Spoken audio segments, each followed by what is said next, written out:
Mga kapuso, 4 na dekada na po ang nakakaraan nang ideklara ni dating Pangulong Ferdinand Marcos ang martial law sa bansa. At kaugnay po ng usapin ng batas militar at ang epekto nito sa bansa at sa henesyon ngayon, makakasama po natin live dito sa studio ang veteranong journalist, writer, editor at journalism professor na si Dr. Crispin Maslog, chairman ng Asian Media Information and Communication Center at consultant rin ng Asian Institute of Journalism and Communications. Good afternoon po sa inyo. Magandang umaga, Connie. Opo. Thank you for inviting me here. Ay talaga kami nagpapasalamat at binigyan nyo kami ng inyong oras. At syempre ito usapin ng martial law o batas militar. Marami sa mga kabataan ngayon talagang hindi nila alam na kung ano talaga syempre yung mga pinagdaanan na mga katulad po ninyong nakaranas noon. Pwede ho ba ninyo sa aming ibalik sa amin kung ano ho yung mga naranasan at bakit nga ba nagkaroon ng martial law to begin with? Yeah, with pleasure. Way back 1970, ang Pilipinas ay dumaan sa panahon na magulo. Those were the last years of the Marcos regime. Marami ng corruption and abuses in government. And the military, ginamit ni Marcos to suppress the protesters. So nagkaroon ng activists sa daan, they were beaten up, and they were put in the stockade. The military became more abusive. So this is a lesson that I think we should keep in mind as we go on with our history. And so ang nangyari, dahil doon sa activism, the abuses became more and more, and the communists became stronger. They were winning battles after battle. Coming in from Northern Luzon to Central Luzon. Malapit. Ang sabi nga nila noon, they were knocking at the doors of Malacanang already. And ganun kalapit na.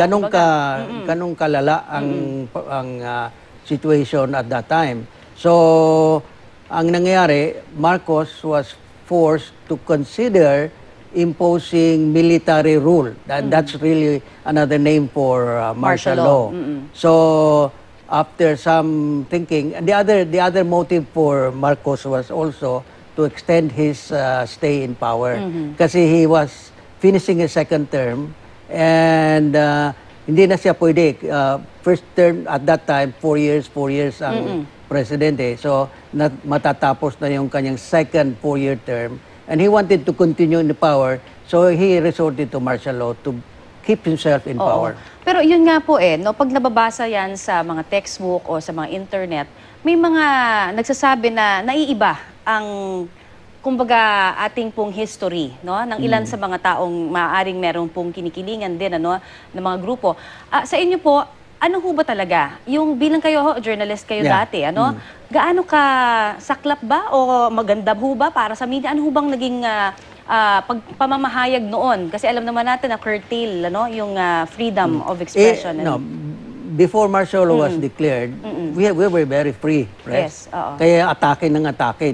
Napipikon nga si Marcos at that time. I know many journalists who were attacking him, and sinasabi nila sa akin, napipikon na si President Marcos. And I think part of the reason why he decided to impose martial law was because the press were getting unruly. They could no longer be controlled. And talagang gusto niya mag-extend ang power niya.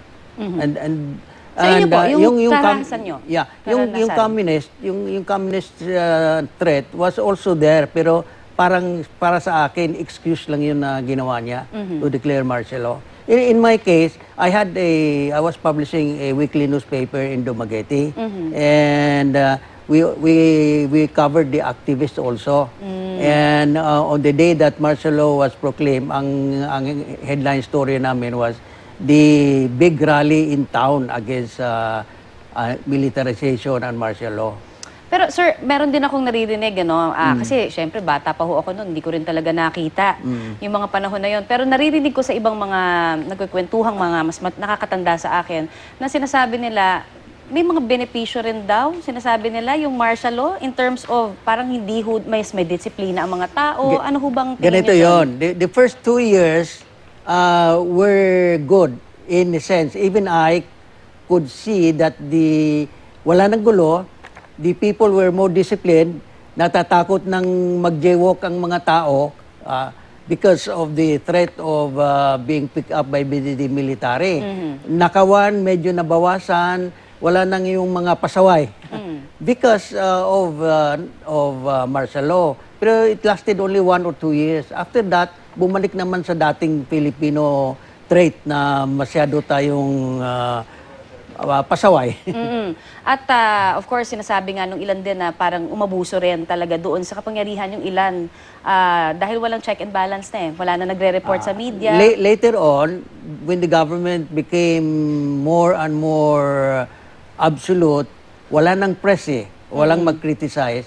That's when the abuses came in. So maaaring in the beginning, maganda ang takbo. Pero in the third or fourth years, talagang masama na ang nangyayari sa Pilipinas.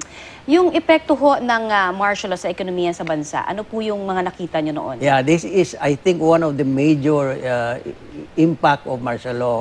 Because we had no free press, I will go back to the press later, but because there was no free press, the government was able to do anything it wanted. So ang ginawa ni President Marcos, he organized the Philippine economy into sectors: coconut industry, sugar industry, banana industry, the mining industry. So bawat sector, he appointed or he invited his cronies, his friends.